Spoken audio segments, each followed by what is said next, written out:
How's everyone doing? Today's project is a little bit different. It's not a fix-it-up kind of video or how to fix something. It's a how to not have to fix something video.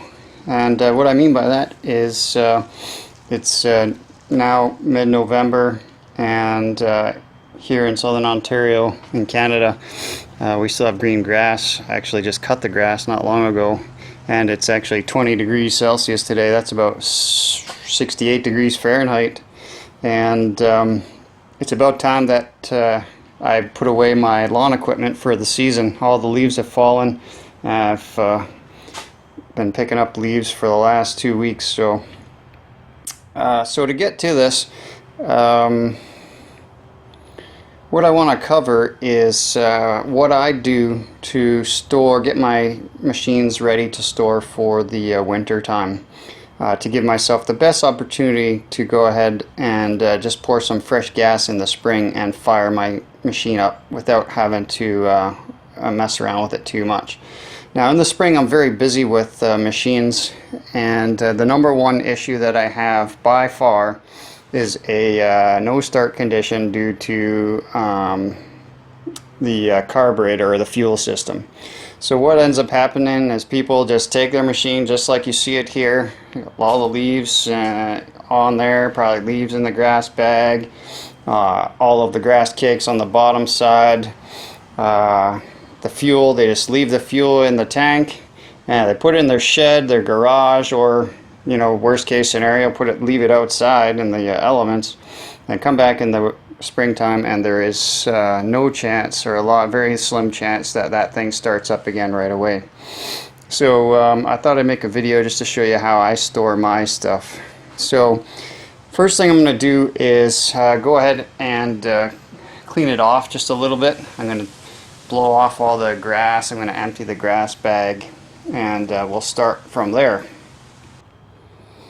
Alright guys, so I emptied out the grass bag. I kind of blew it off as best I could for now. Next thing I'm going to do is to drain the fuel tank of as much of the fuel that's in there as possible.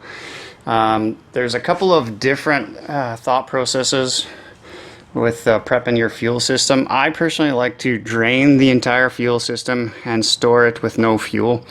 Others will store it with full fuel, and they would if you do that, I would recommend making sure that you used a non-ethanol product, and if you're going to use something with ethanol, just use some fuel stabilizer in it, and you can get this at your local hardware store. And just follow the directions on the back. You just make sure you don't put too much or too little for that matter. And that just kind of keeps the fuel fresh. They say for 6 months to a year. Personally, I just like to, the problem with that is it doesn't get into the carburetor passages unless you run it afterwards. So you can do that. You could fill it up, put some stabilizer in there, and then run it for a few minutes and make sure some of that fuel gets into the carburetor, so that when it's sitting over the winter with fuel in it, it doesn't gum up any of the passageways. That I would recommend if you had something with a metal tank, not a plastic tank, just because you don't want to store something with a metal tank with no fuel in it.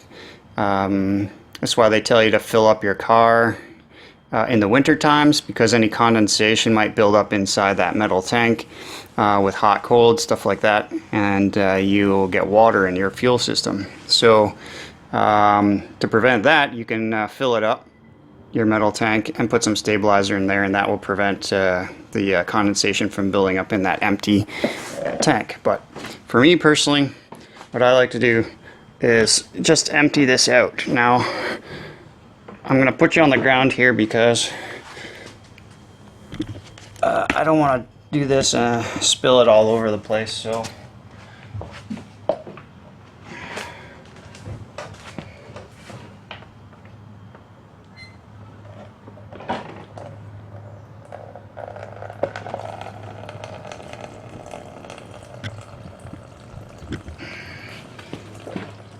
try and get as much of that fuel out as you can.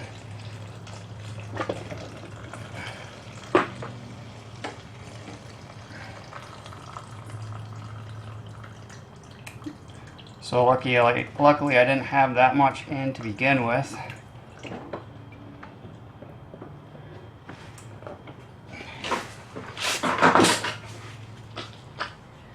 Now the next step for me is that I want to drain all the fuel from everywhere. So I'm going to try and drain it. You can see I got some spillage out of the carburetor as well, just from flipping it over carburetor side up. Sometimes that happens. I got a little bit on the floor here that I'm going to clean up as well. Alright, so the next thing I'm going to do, guys, is take it outside and then run it. That will drain out and use up all the rest of the fuel that's either in the tank and the carburetor. It'll also warm up the oil, because I do plan on changing the oil before the winter. Now, I mean, if you had the oil changed in the spring, then obviously that wouldn't be required, but mine is due to be changed, so I'll change the oil as after I let it warm up.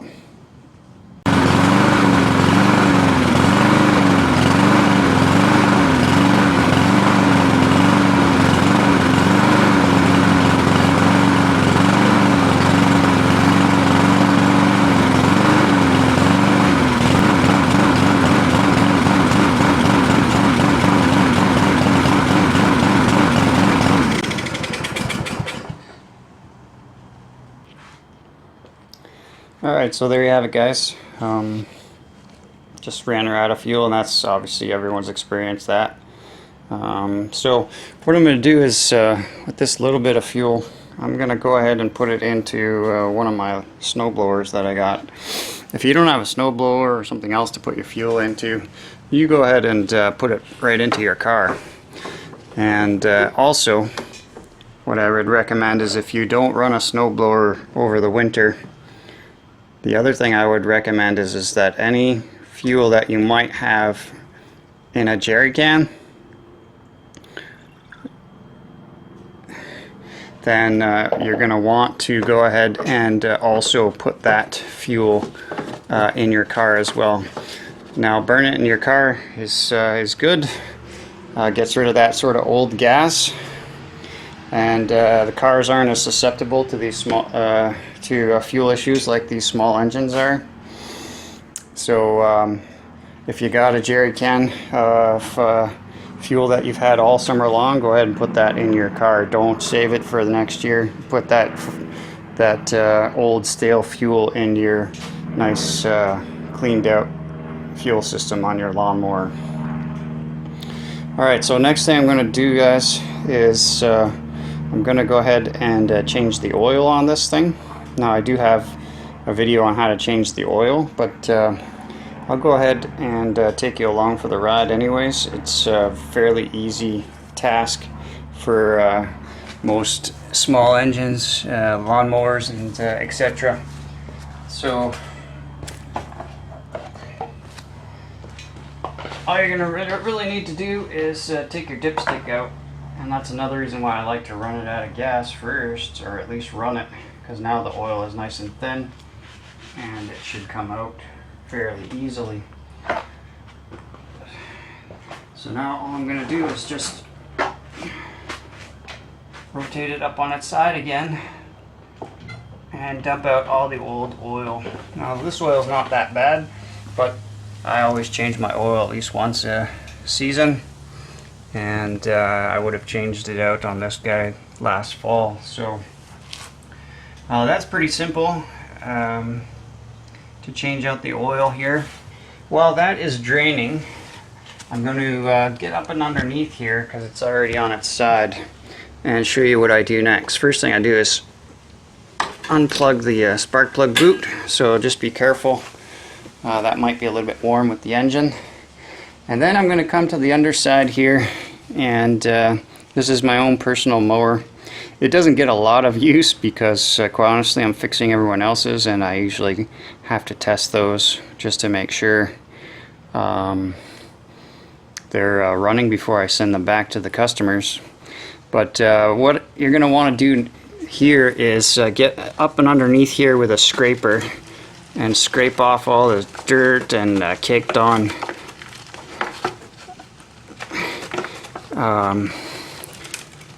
all the dirt and the caked on grass. So I'm gonna get a little scraper and clean that up.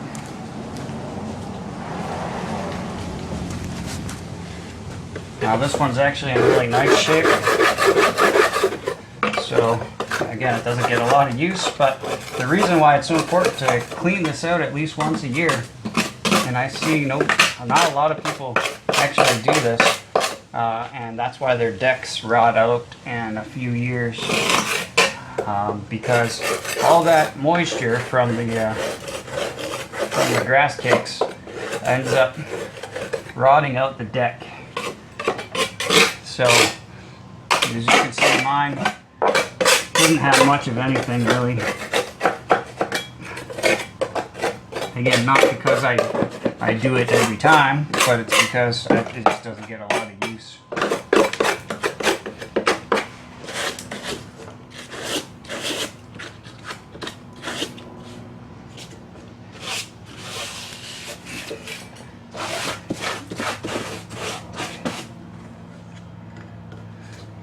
Alright.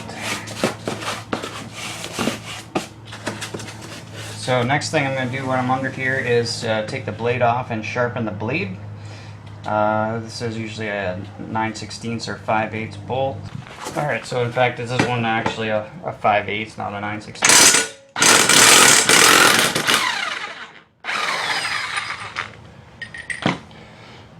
Alright, so as you can see from the last time I did a tune-up on this guy, there is some anti-seize that I put on these. That's just to prevent them from seizing up. A lot of times I put them on these blade adapters as well. As you can see, this one's nice and loose, which is what you want. A lot of times these blade adapters get stuck on there, rusted on there, and I got to use a gear puller to pull these things off. So anytime you take this off, you put it back on, put some anti-seize on it.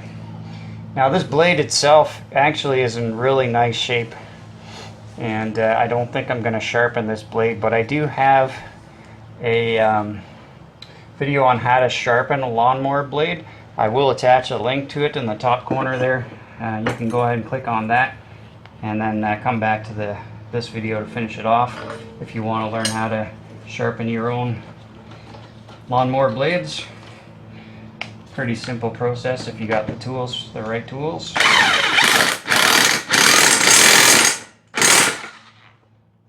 Alright, so now the next thing I like to do on my machine is to put a little bit of an oil guard like you would put on your car on the bottom side of my machines.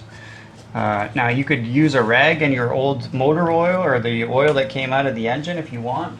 I have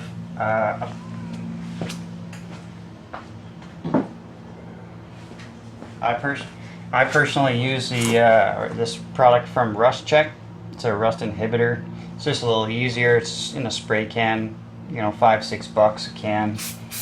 You just spray it on, and again, this is just small little yearly maintenance stuff, guys, that if you do this, your machines are going to last you a heck of a lot longer, and you definitely won't have to buy a new one as often or get this one serviced at a shop as often if you do some small little things like this.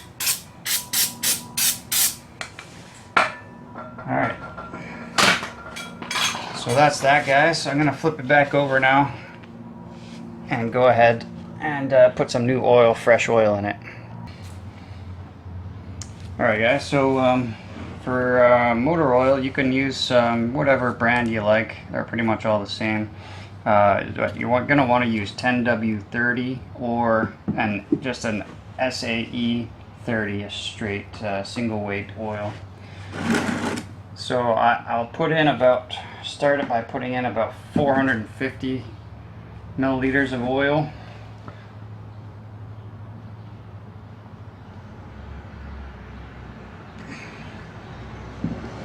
That's usually my starting point on a lawnmower, and then I'll go from there. Now when you're checking the oil quantity, some machines check them a little bit different. The Hondas, for instance, when you put the dipstick in, you don't twist it all the way in, you just put it in and then you pull it out. Whereas something like this machine that has you know, either a Briggs & Stratton engine, a Kohler engine, Tecumseh engine, most of those you have to put the dipstick in all the way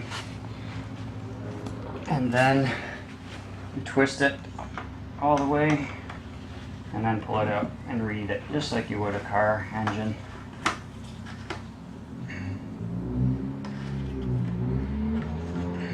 So I always just usually wipe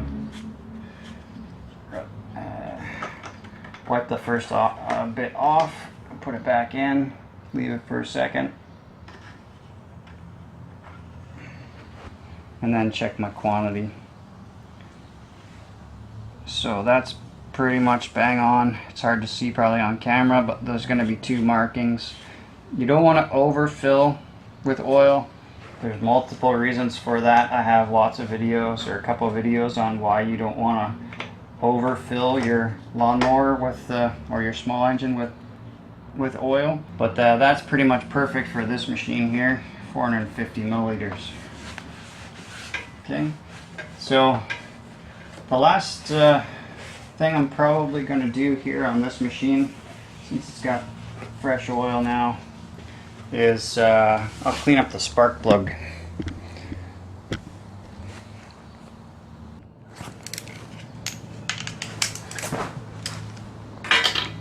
Alright, so if you're one of the ones that likes to make sure you have a nice new spark plug every year, then this would be a good time to go ahead and do that. Me personally, I'm not in that camp. At most you're going to put, what, 50 hours of run time on a spark plug for the year, and that's if you cut your grass a lot or you have a large lot. In that case, if you're doing more than that, then maybe. But these spark plugs, personally, very few have I ever seen actually fail.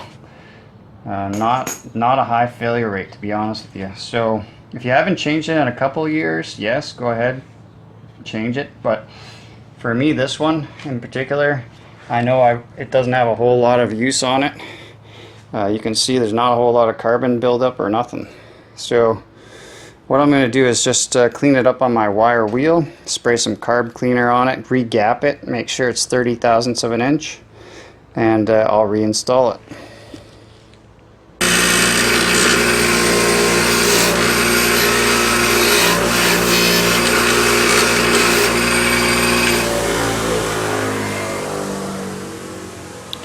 Alright, so there you can see it. It pretty much looks like a new spark plug now.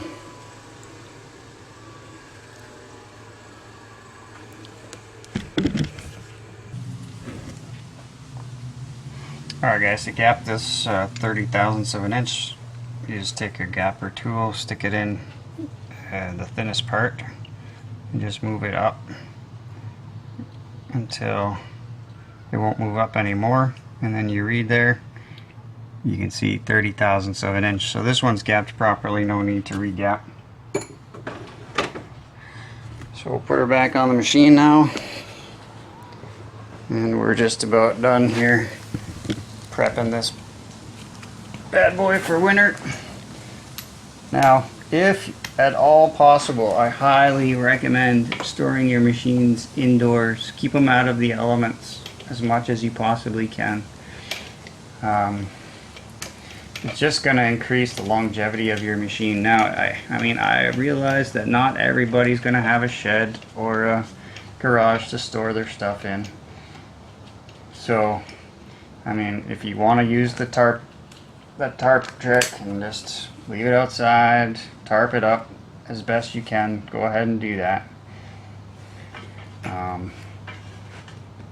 But I highly recommend, if you have a spot indoors, if you can find a spot indoors for it, go ahead. store it inside. It's going to increase the longevity of your machine.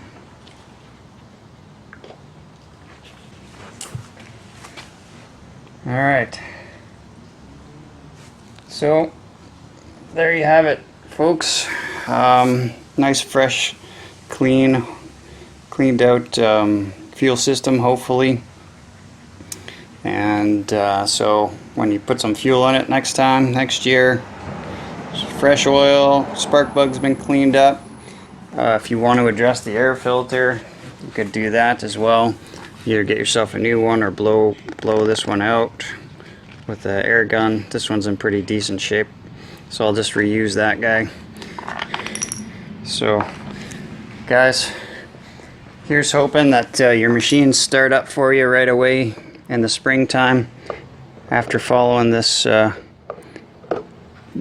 advice I have for you there today. I mean, that's what this channel is all about, just trying to help people, you know, save a little bit of money, especially since times are kind of weird right now. People, I know plenty of people that are out of work right now, so I'm sure everyone's trying to save money wherever they can.